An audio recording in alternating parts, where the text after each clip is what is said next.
On this episode, we're doing another Q&A.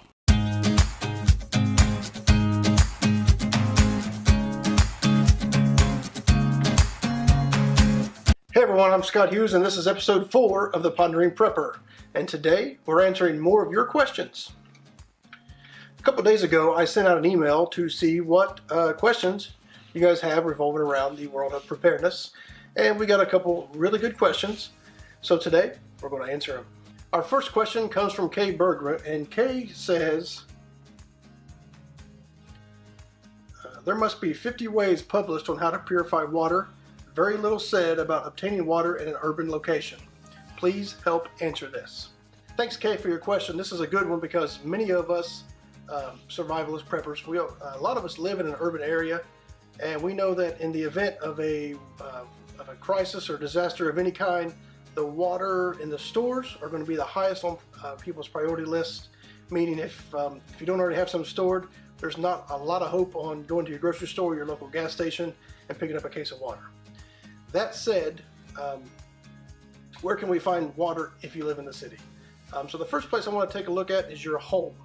I know it sounds kind of obvious, but there are some places where water is stored in your house that you may overlook.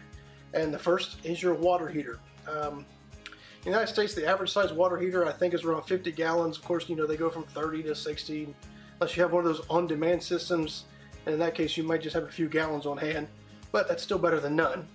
So you can start there. Another place in your home are the pipes that run under your home or through your walls.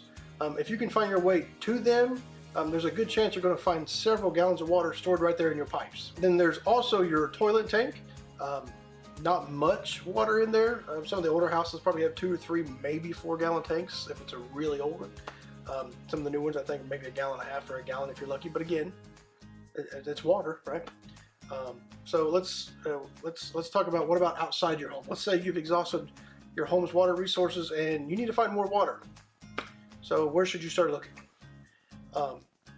One place to start looking is some large factories or manufacturing plants.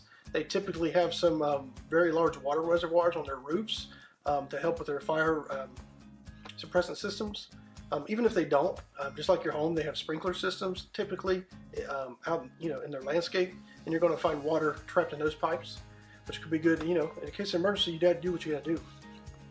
Let's see. Besides factories, some other obvious places maybe to look are a lot of your local businesses. They might have water coolers that still have water, drinkable water in them. Even some shops that don't maybe sell bottled water, they just have some stock for their employees, to drink while they're at work, behind the counter or in a break room. Then there's your local pool, or maybe some people in your neighborhood have pools. Tons of water there. And I know what you're probably thinking there. What about the chemicals? And yep, that's something you really need to consider. So you need to just make sure you purify the water. But that's purify the water out of a pool, but that's with any water you're going to find in any of these methods, with the exception of maybe your water lines. I don't know, but even then I would purify it. So some outdoor pools may have water that's suitable for drinking right out of the gate. The sun could burn out all the chemicals that were added to it, but better safe than sorry. Purify, boil that water. If you live in a town that maybe has some local attractions like zoos, theme parks, aquariums, you'll likely find a nice big supply of water somewhere on site. There might be barrels of water. It could be left in a hose laying on the ground, that was used to water the animals.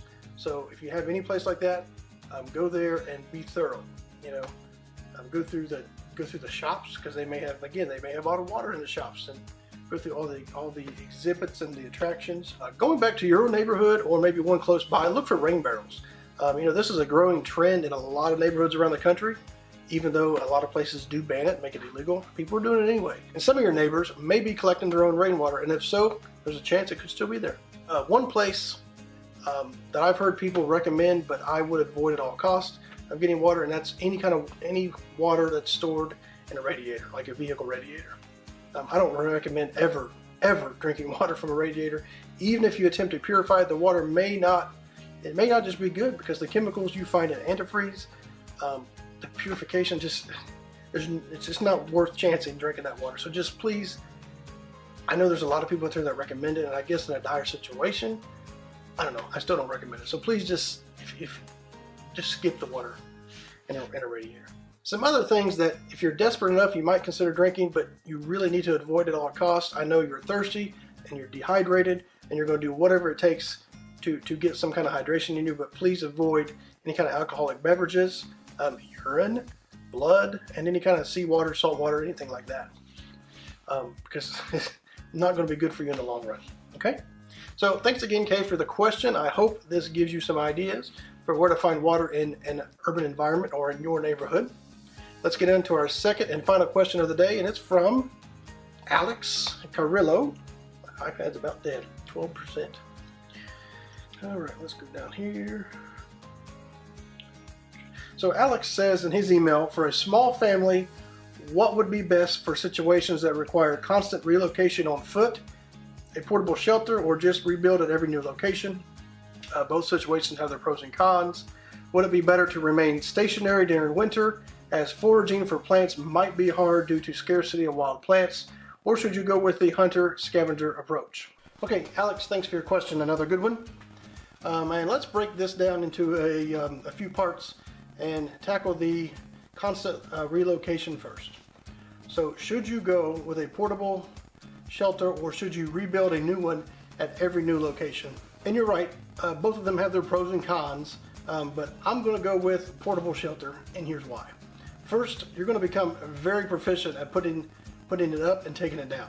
The more you do it, the less time it's going to take you to set up camp at night and to pack up and get going the next morning.